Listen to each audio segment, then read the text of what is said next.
Hi, I'm Krista Smith. Welcome to the Toronto International Film Festival.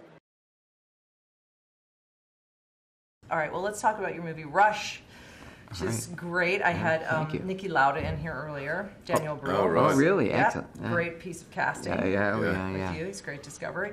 And I have to say, you discovered Chris Hemsworth, because this is a phenomenal star-turning part for you. Oh, you thank were you. so good as James Hunt.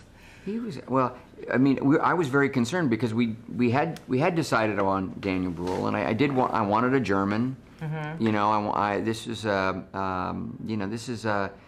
this movie needed to be dealt with in I think the most authentic and straightforward way, and let the story sort of resonate with people because it's a fascinating one.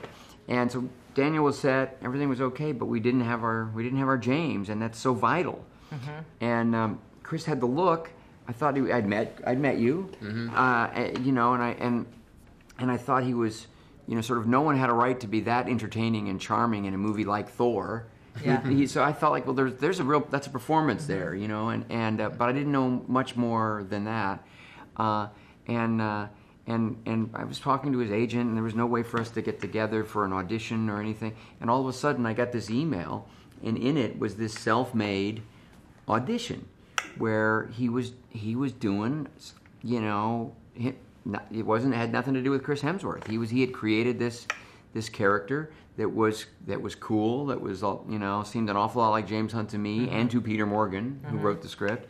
And it was such an exciting moment because I was also really happy for him. I mean, look, we need great, ambitious leading men. Yes, we do. And to see him have the ambition to take it upon himself, send in that audition, win a role, right at a moment when he was, already beginning to make big money as a kind of a brand, and I was really excited about it. So what was it about James Hunt that made you want to fight for it enough? I mean, other than Ron Howard and the kind of scope of the film.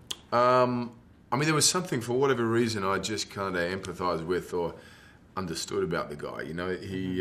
There was a fierce honesty about him, and something I certainly appreciated, and his willingness to, say, take it or leave it. This is who I am, and this is what I believe in, and there's no hidden anything. It's laid on the table, and it was refreshing, And he also had this strange kind of,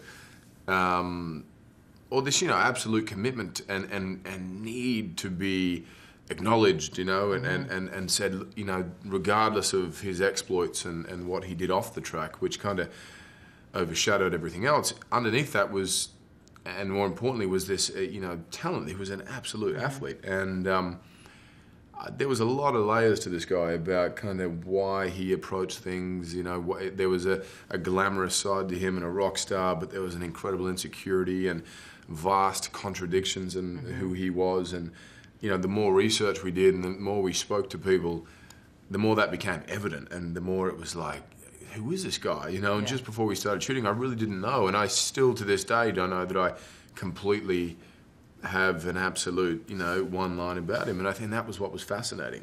He took us in many different directions.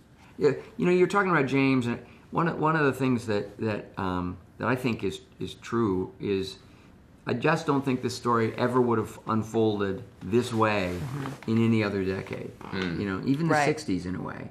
Because the 60s were, in sports, of course that spirit of rebellion's always been there among athletes in a way, especially Formula One and dangerous sport. Because it's like, you see it right there.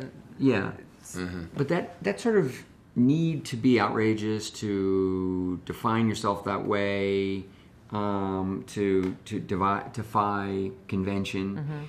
That really was an aspect of the 70s. But one thing that we did in terms of creating that world was, I always have video monitors up in the production office, the art department, my office, with images, documentary sometimes, other movie treatments of the subject.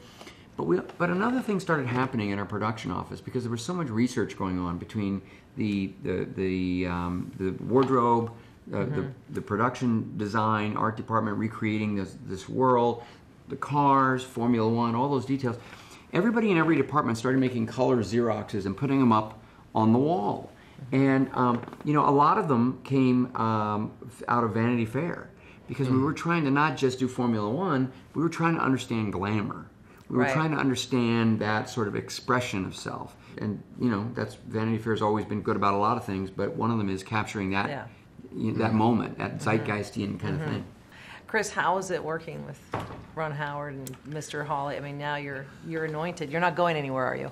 You're in LA. No, we're doing another one together. Yeah, we're right. starting one now.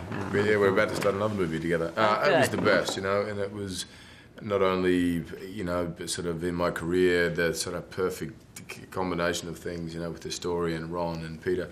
It was, you know, what I learnt from shooting this film, you know, and I feel the sort of personal kind of growth I had through learning about James and understanding his attitude to life and his, you know, the honesty, but also the way Ron works, you know, which is the collaboration and the way everyone on set feels like they're part of the team and lends itself to then everyone wanting to go that extra mile and feels appreciated. And that's not every set is like that. And in fact, very few.